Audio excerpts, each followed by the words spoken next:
Olá, boa noite.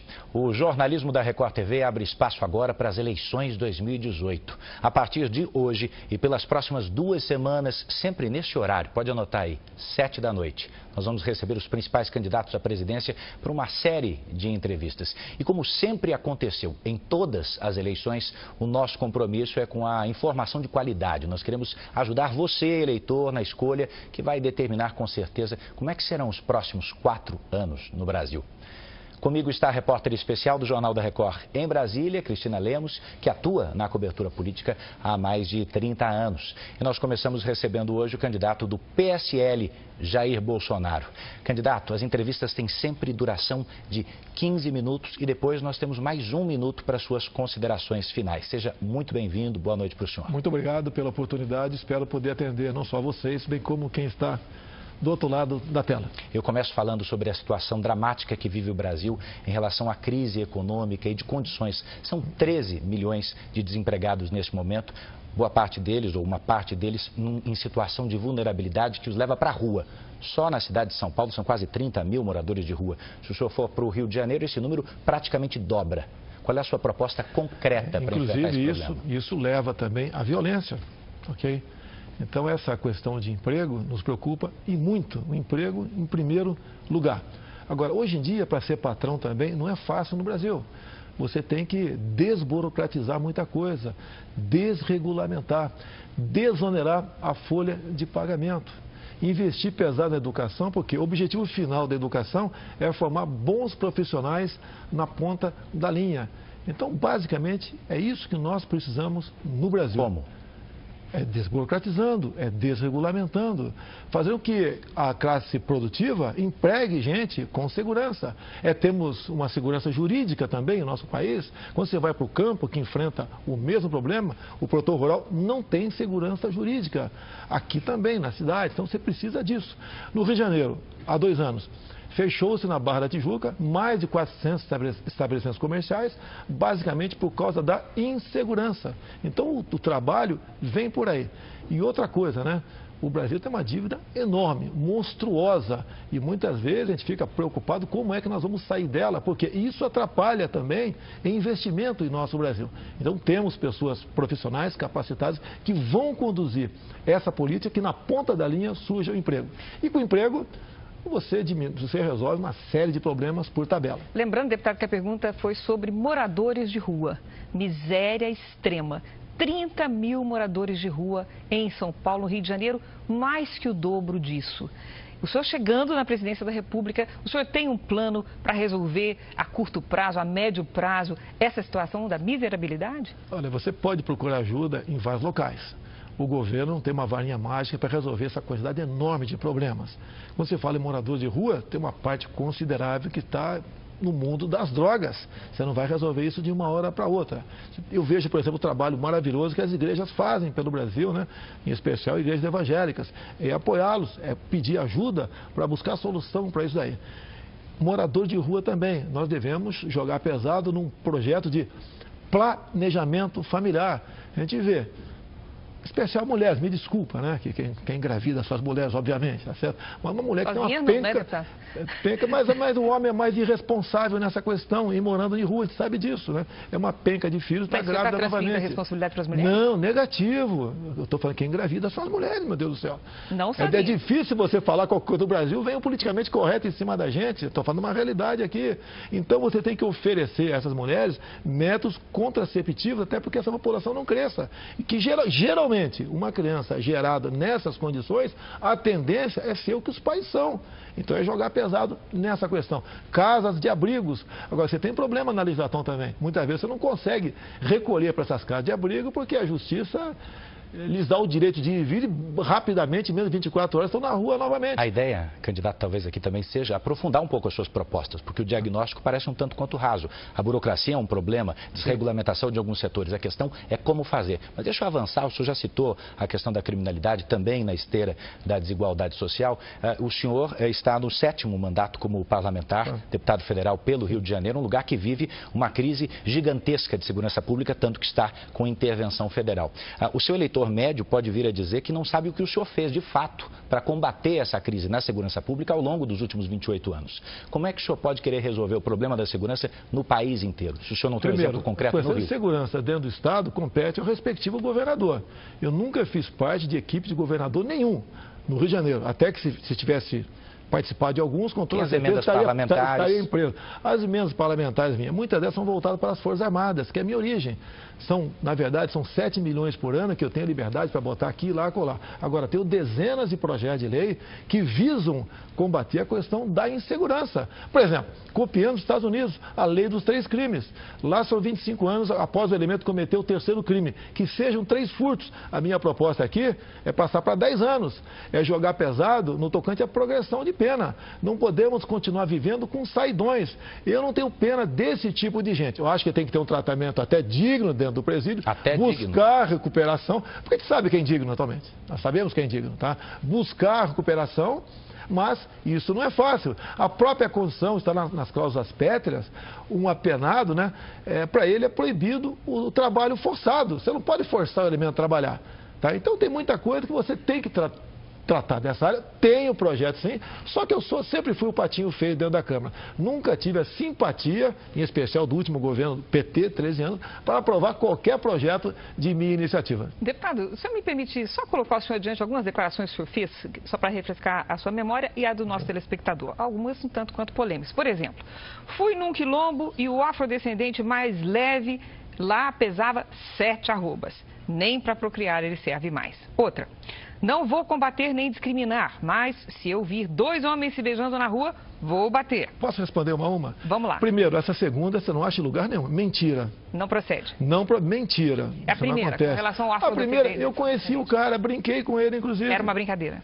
Se você vê nas imagens, lá no clube que eu dei essa palestra no Rio de Janeiro, eu estava sorrindo. Agora, o que os quilombolas querem? Eles querem uma nova lei áurea. Eles não querem continuar sendo tutelados pelo Estado. Eles querem explorar a sua terra da melhor maneira possível. Alguns querem ainda, se for o caso, vender essa propriedade. Somos em torno, se não me engano, 600 quilombolas no Brasil e crescendo esse número assustadoramente. Não podemos criar uma nova reserva para os afrodescendentes. Tem direito? Tem, vamos cumprir a lei. Mas eles têm que ter liberdade de fazer o que bem entende na sua terra. A próxima frase. Tive 4 filhos homens. Na 5ª eu dei uma fraquejada e veio mulher. Uma brincadeira, como os homens fazem. Tá brincando bastante, né? Não, mas você tem... Eu sou uma pessoa bastante... Mais uma frase, então, aproveitando. Eu sou uma pessoa bastante extrovertida. Se foi um comentário infeliz, me desculpe as mulheres, do fundo do coração. É a filha... Essa filha é algo diferente na minha vida. O senhor pediria desculpa para a deputada Maria do Rosário? Ela teria que primeiro pedir desculpa, né, aos familiares que tiveram a sua filha estuprada e assassinada por aquele bandido chamado Champinha. Ela estava defendendo o estuprador, Champinha, dizendo que qualquer crime dessa natureza, praticado por menor de 16, 17 anos, a pena tem que ser à luz do ECA e não à luz do Código Penal nosso, que eu tento mudar há muito tempo, que se configura na redução da maioridade penal. O que aconteceu ali... A Justiça chama de ato reverso. Ela real no Supremo por esse motivo. O Supremo, né? Lamento, quem me levou essa proposta para lá foi a senhora Ela Vieco, uma petista de carteirinha, que foi pego logo depois de ter me denunciado lá em Portugal com a faixa fora Temer. E mais ainda, né? O PT, em documentos oficiais, que temos comigo, né? Eles sempre lutam para buscar caçar o meu mandato, porque eu sou um empecilho ao prosseguimento do PT. Tanto é verdade que hoje em dia... Só um minutinho, para concluir esse raciocínio ainda da questão da Maria do Rosário, eu queria colocar para o senhor o seguinte, naquele bate-boca com a deputada, o senhor disse que ela não merecia ser estuprada porque ela era feia, não fazia seu gênero, ela chamou de vagabunda, etc. O senhor imagina se a sua mulher estivesse colocada numa circunstância como essa? Minha mulher jamais teria a educação, jamais a senhora Maria, a minha esposa, teria esse linguajar da senhora Maria do Rosário. Ela defendendo um estuprador e homicida e me chama de estuprador. Mas ainda, olha só, há 2 anos e pouco nós votamos uma proposta de emenda à Constituição para reduzir a maioridade penal para quem pratique crime como estupro. A senhora Maria do Rosário votou contra. O recado que ela dá, a senhora Maria do Rosário dá para todas as mulheres do Brasil é o seguinte: menores de idade, pode continuar estuprando e matando, que você vai ser punido à luz do ECA. E nós sabemos que a cada 6 meses, um elemento que está lá recolhido numa casa, essas casas chamadas FEBEM, Fundação Casa, ele é submetido a uma nova avaliação e mais de 90% vão para a rua após 6 meses. O que eu quero é que o menor estuprador, bandido, vá para a cadeia. Então, se eu exagerei ali, pode até havido exagero. Foi um ato reverso, mas estava defendendo, sim, as mulheres desse crime, que é um dos crimes mais hediondos que tem no Brasil, que chama-se estupro. Sem dúvida. Eu te pergunto, após essa correção da PEC, quem é que defende a mulher, eu ou ela? Vamos falar sobre a área administrativa. O senhor disse que não teve a possibilidade de concorrer ao Executivo, não teve um cargo no Executivo, mas o senhor tem condições dentro do seu gabinete de gerir a verba pública, o dinheiro, da maneira que achar melhor. E, inclusive, na contratação de funcionários. O senhor acabou de citar a sua esposa, eu queria lembrar aqui ao senhor e ao telespectador que ela foi contratada por mais de 1 ano no seu gabinete quando vocês namoravam. 2 meses depois vocês se casaram. 5 meses depois do casamento ela foi promovida ao cargo que é considerado o mais alto do gabinete. Você está completamente Me parece, deputado. Só 2 meses depois do casamento ela foi embora. 2 meses após o casamento. E ela podia continuar. Me permita só fechar a Foi pergunta. Parece ao eleitor médio um caso clássico de nepotismo. O senhor já disse que foi decisão do líder do partido, o que poderia ser enquadrado como nepotismo cruzado. Eu lhe pergunto se a contratação da sua esposa, nesse caso, ela foi por competência ou por amor? Ela trabalhava trabalhou para 2 outros deputados em Brasília. Depois veio trabalhar e foi para a liderança do partido. Quando me casei com ela, eu consultei a Câmara, que já existia a lei do nepotismo. Se ela poderia continuar ou não. A adesão da Câmara que sim. Por quê? Porque quando eu casei com ela, já estava empregada. E 2 meses depois, então, nós resolvemos, como um acordo, que ela fosse demitida. Então, não existe nepotismo nessa situação. A propósito de Agora, logicamente, que o amor se faz presente. Eu não vou te dizer que não. Continuo apaixonado até hoje por ela. A propósito dessa questão de demitir funcionário, etc., o senhor considera que o fato de o senhor ter demitido a Val é uma satisfação pública satisfatória para a suposta funcionária fantasma que o senhor mantinha? Primeiramente, né? Você não pode falar em fantasma. Pela primeira vez, coisa rara ser questionado sobre isso. Tudo começou no dia 10 de janeiro desse ano, quando a Folha de São Paulo, um casal de repórteres, esteve na Vila Histórica de Mambucaba, a 40 quilômetros de Angra dos Reis, e no dia seguinte publicou que pegaram uma fantasma minha lá. Só que você pega o boletim administrativo da Câmara, tá? De 19 de dezembro do ano passado. Lá publicou as férias da senhora Val, de 26 de dezembro a 24 de janeiro. Então, no dia 10 de janeiro, a senhora Val estava de férias. É uma injustiça enorme que a Folha de São Paulo cometeu contra uma senhora, uma mulher respeitada, que tem um marido que sofre sérios problemas, que ganhava R$ 1.300 por mês. Chamar fantasma alguém que ganha R$ 1.300 por mês e numa época de férias, isso é perseguição da Folha de São Paulo para comigo, que eles não se cansam de passar vergonha comigo. Vamos na próxima questão. O senhor já falou em auditar, em fazer uma auditoria no Bolsa Família. Eu gostaria de saber a sua opinião, a sua avaliação sobre esse programa e se o senhor considera que o número de beneficiários é exagerado. Olha só, o programa tem que ser mantido. Tá? Eu tive uma experiência junto com um ex-prefeito da cidade de Marau, Rio Grande do Sul. Ele fez uma auditoria no seu município. Números aproximados. 1/3 era fraude. O pessoal pediu para sair, para evitar responder um processo. Por quê? Ele era uma pessoa, desculpa aqui, como nós. Tinha emprego, né, e estava na fraude. O outro 1/3 ele conseguiu reinserir no mercado de trabalho. E o terço restante, por questão humanitária, ele manteve. O número, pelas potencialidades do Brasil, para aquilo que nós podemos aqui esperar do Brasil, é exagerado. Ninguém quer perseguir quem recebe Bolsa Família. Aquele senhor, aquela senhora que recebe e não tem como sobreviver, eu acho que é até mais do que manter. Você tem que aumentar o Bolsa Família com o recurso que sai daqueles que vão sair por fraude. Então, é um programa que nós temos que mantê-lo e, por questão humanitária, obviamente, olhar com muito carinho. Deputado, uma das principais preocupações da população é com a situação da saúde pública. O que traz o seu programa de governo neste quesito? Olha só, isso aí é um ponto que me difere de todos esses candidatos e os que no passado foram presidente da República. O grande problema do Brasil são as indicações políticas. Me desculpe, Cristina, talvez você não saiba o nome do atual ministro da Saúde. E nós deveríamos saber, até pela sua competência. São indicações políticas. E essas indicações políticas são para atender o partido.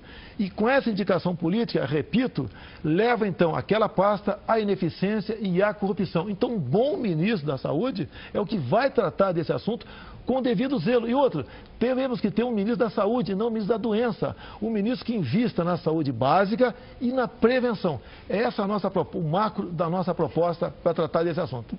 Nós estamos próximos de terminar, candidato, e existe uma questão que paira no ar e no meio político sobre um suposto indulto do presidente Lula, que envolveria outros partidos. O senhor conhece esse plano? O que existe de concreto? O que o senhor sabe sobre essa história? Conheço, um minuto para o senhor conheço. responder. Isso é como se chama no quartel, o boletim das baias, né? Nós sabemos, né? Então, o que os grandes partidos querem, o Centrão e a esquerda para o lado de lá, é um indulto para o Lula e o pessoal da Lava Jato, que seria o compromisso do presidente eleito, não meu, do eleito. Por outro lado, eles jogam também, porque é indicação política, os ministros para o Supremo Tribunal Federal, é uma reinterpretação da perda da liberdade após a condenação em segunda instância. Então, o que está em jogo no momento é o indulto, o fim da Lava Jato, que vem sendo costurado nos meandros da Câmara e dos partidos, para quem, porventura, chegar lá, levar avante essa proposta para botar em liberdade... Beneficiaria quem mais? Beneficia o Lula e todos envolvidos na Lava Jato.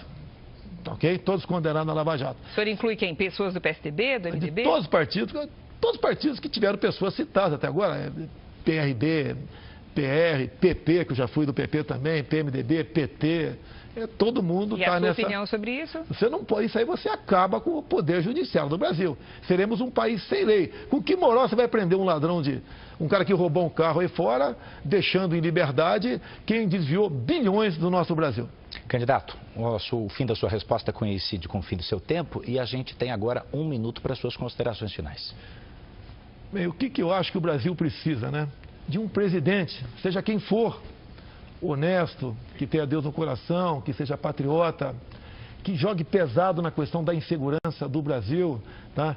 Que redirecione a política de direitos humanos, que consiga agregar valor via tecnologia daquilo que nós temos aqui no nosso Brasil, que trate com carinho, né, com o devido respeito, o nosso policial civil e militar, que jogue pesado também nos desmandos que há no campo por parte do governo e por parte de invasores, para que o nosso homem possa produzir realmente com paz, com tranquilidade.